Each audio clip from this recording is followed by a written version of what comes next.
Shri Shao Prasad, ഈ നമുക്ക് survey ഫലത്തിൽ ഈ 5 മണ്ഡലങ്ങളുടെ കാര്യത്തിലേക്കൊന്ന് പോകാം. നമുക്കറിയാം അവിടെ ഈ 5 മണ്ഡലങ്ങളിലും നമ്മൾ പറഞ്ഞ തിരുവനന്തപുരം, പത്തനംതിട്ട, തൃശ്ശൂർ, ആറ്റിങ്ങൽ, പാലക്കാട് ഈ 5 മണ്ഡലങ്ങളിലും കിട്ടാവുന്നതിലും ഏറ്റവും നല്ല സ്ഥാനാർത്ഥികളെ ബി.ജെ.പി. പ്ലേസ് ചെയ്തിട്ടുണ്ട്. സുരേഷ് ഗോപി ആയാലും, രാജീവ് ചന്ദ്രശേഖർ ആയാലും, അനിൽ ആന്റണി ആയാലും, മുരളീധരൻ ആയാലും, ഒപ്പം പാലക്കാട്ട് കൃഷ്ണകുമാർ ആയാലും ഒക്കെ. പക്ഷെ അതൊരു വിജയ സാധ്യതയിലേക്ക് എത്തിക്കുക.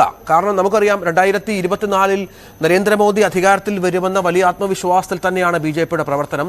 400+ എന്ന ടാർഗറ്റ് ഉണ്ട്, മോദിക്ക് ആ ഗ്യാരണ്ടി ഉണ്ട്. പക്ഷേ അപ്പോഴൊക്കെ ഇവിടെ നിന്ന് ഒരു MPA എങ്കിലും ആ പാർട്ടിക്ക് സംഭാവനയായി നൽകാൻ സാധിക്കുക എന്നത് നിർണായകമായ കാര്യമാണ്. ഇനി വിജയം മാത്രമാണ് മുന്നിലുള്ളത്, അല്ലാതെ വോട്ടെണ്ണം കൂട്ടിയത് കൊണ്ടോ ശതമാനം കൂട്ടിയത് കൊണ്ടോ കാര്യമാകുന്നില്ല. പക്ഷെ അതിലേക്ക് എത്താൻ സാധിക്കുമോ എന്ന തരത്തിലുള്ള ആശങ്ക ഇപ്പോഴും പ്രവർത്തകർക്കിടയിൽ ഉണ്ട് എന്നാണ് മനസ്സിലാക്കേണ്ടത്. അത് പലവിധ കാരണങ്ങൾ കൊണ്ടാകാം. ഷാവു പ്രസാദ്, താങ്കൾ പറഞ്ഞ ഒരു കാര്യം കറക്റ്റാണ്. ഹലോ, കേൾക്കുന്നില്ലേ? കേൾക്കാം സാർ, പറഞ്ഞോളൂ. കേൾക്കുന്നില്ലേ? കേൾക്കാം. താങ്കൾ പറഞ്ഞ ഒരു കാര്യം കറക്റ്റാണ്. വോട്ടെണ്ണം കൂട്ടിയിട്ട് കാര്യമില്ല, വോട്ട് സീറ്റായി മാറുക എന്നുള്ളത് വളരെ പ്രധാനം തന്നെയാണ്, വളരെ പ്രധാനമാണ്. അല്ലാതെ ഞങ്ങൾക്ക് ഇത്ര പെർസെൻറ്റേജ് വോട്ട് ഉണ്ട്, കാര്യം പെർസെൻറ്റേജ് അല്ലല്ലോ ഇവിടെ കാര്യങ്ങൾ തീരുമാനിക്കുന്നത്. പാർലമെന്റിലെയും ഈ ലെജിസ്ലേഷനിലെ അംഗബലം തന്നെയാണ് അവിടെ കാര്യങ്ങൾ തീരുമാനിക്കുന്നത്. അതുകൊണ്ട് അത് സീറ്റായി മാറുക എന്നുള്ളത് ബി.ജെ.പിയെ സംബന്ധിച്ചിടത്തോളം വളരെ നിർണായകമാണ്, വളരെ ക്രൂഷ്യലുമാണ്. അത് തീർച്ചയായിട്ടും കാര്യം ഇതുവരെ ബി.ജെ.പിക്ക് ഒരു പാർലമെന്റ് അംഗം കേരളത്തിൽ നിന്നും ഉണ്ടായിട്ടില്ല. ഒരേ ഒരു അസംബ്ലി മെമ്പറേ ഉണ്ടായിട്ടുള്ളൂ. അത് കഴിഞ്ഞ തെരഞ്ഞെടുപ്പിൽ തോറ്റു പോവുകയും ചെയ്തു. കേരളത്തിൽ നിലനിൽക്കുന്ന അതിശക്തമായ പോളറൈസ്ഡ് പൊളിറ്റിക്സ്, അതായത് പോളറൈസേഷൻ, അതായത് ഈ 2 മുന്നണികളിലായി പോയിരിക്കുന്ന ആ പോളറൈസേഷൻ, ഇല്ലെങ്കിൽ 15%, 16% വോട്ട് വിഹിതം എന്ന് പറയുന്നത് അത്ര ചെറുതൊന്നുമല്ല. 15% വോട്ടെന്ന് പറഞ്ഞു കഴിഞ്ഞാൽ ഏകദേശം 20-22 ലക്ഷം വോട്ടുകളാണ്. ഓർക്കണം, ഇവിടെ കർണാടകയിൽ ഈ ഇപ്പോഴത്തെ ജനതാദൾ എസ് ഉണ്ടല്ലോ, ജനതാദൾ എസിന് ഉണ്ടായിരുന്നത് 15% വോട്ട് വിഹിതമാണ്. അവർക്ക് അവിടെ 20-22 സീറ്റോ മറ്റോ 18 അത്ര സീറ്റോ മറ്റോ ഉണ്ട്. അതായത് 15% വോട്ടെന്ന് പറഞ്ഞാൽ നല്ല വോട്ട് ഷെയർ തന്നെയാണ്. പക്ഷേ അത് സീറ്റായി മാറാത്തതിൻ്റെ കാരണം ഒന്നാമത് ഈ 15% വോട്ട് കേരളത്തിൽ ഉടനീളം സ്പ്രെഡ് ചെയ്ത് കിടക്കുകയാണ്. ബി.ജെ.പിക്ക് മുസ്ലിം ലീഗിന് എത്ര ശതമാനം വോട്ടാണ്? 5-6% വോട്ടാണ്. പക്ഷെ അവർക്ക് 22 MLA മാറി. അതിന്റെ കാരണം എന്താ പറഞ്ഞാൽ ആ വോട്ടുകൾ മുഴുവനും കൺസോളിഡേറ്റ് 22 വരെ ഉണ്ടായിരുന്നൊരു കാലം ഉണ്ടായിരുന്നു എന്ന് പറഞ്ഞു. അപ്പൊ അതെന്തുകൊണ്ടാണ് എന്ന് പറഞ്ഞു കഴിഞ്ഞാല് അവരുടെ മുഴുവൻ വോട്ടുകളും ഒരു പ്രദേശത്ത് കൺസോളിഡേറ്റ് ചെയ്ത് കിടക്കുന്നതുകൊണ്ട് അവരുടെ ശക്തി കേന്ദ്രങ്ങളിൽ, അവരുടെ മണ്ഡലങ്ങളിൽ മാത്രമാണ്. അതേസമയം ബി.ജെ.പിയുടെ വോട്ട് ശതമാനം എന്ന് പറയുന്നത് 140 മണ്ഡലങ്ങളിലുമായിട്ട് ആണ് കിടക്കുന്നത്, ചിതറിക്കിടക്കുന്ന വോട്ടിംഗ് സംവിധാനമാണ്. പക്ഷെ അത്തരം സംസ്ഥാനങ്ങളിൽ പോലും നമ്മൾ അത്ഭുതങ്ങൾ സൃഷ്ടിച്ചത് കണ്ടിട്ടുണ്ട് സാർ. ത്രിപുരയിലും ഗോവയിലും അത് കേരളത്തിൽ സാധിക്കുന്നില്ല എന്നുള്ളതാണ്. ഇവിടെ സാധിക്കാത്തതിന്റെ വളരെ പ്രധാനപ്പെട്ട കാരണം ബി.ജെ.പിയുടെ സ്വീകാര്യത. ഇപ്പം ഇവിടെ നമ്മളിരിക്കുന്നത് പ്രൊഫഷണൽ രാഷ്ട്രീയക്കാരല്ല, അതുകൊണ്ട് തന്നെ 100% രാഷ്ട്രീയമായിട്ട് നമ്മൾ അതിനെ കാണേണ്ടതുണ്ട്.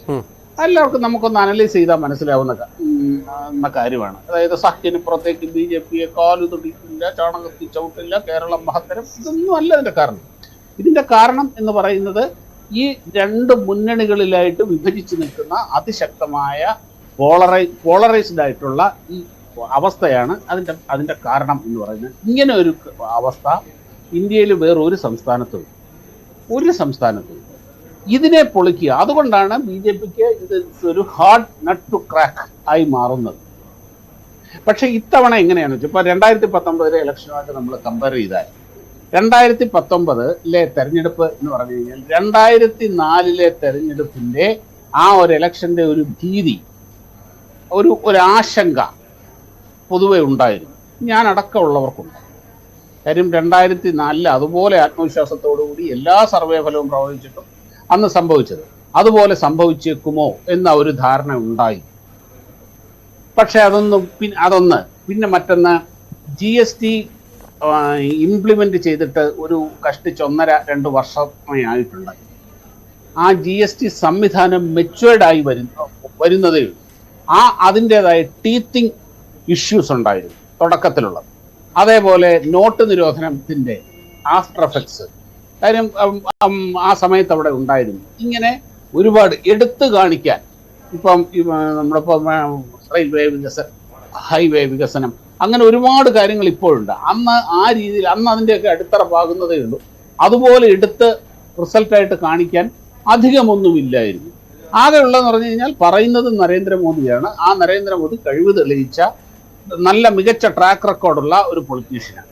അത് ഗുജറാത്തിലായാലും പിന്നെ ഇവിടെ വന്നിട്ട് 5 വർഷം പ്രധാനമന്ത്രിയായിട്ട് ആത്മാർത്ഥത, അദ്ദേഹത്തിൻ്റെ കമ്മിറ്റ്മെന്റിന്റെ കാര്യത്തിൽ ആർക്കും സംശയമൊന്നുമില്ലായിരുന്നു. അതായിരുന്നു അന്നത്തെ ആ USP എന്ന് പറയുന്നത്.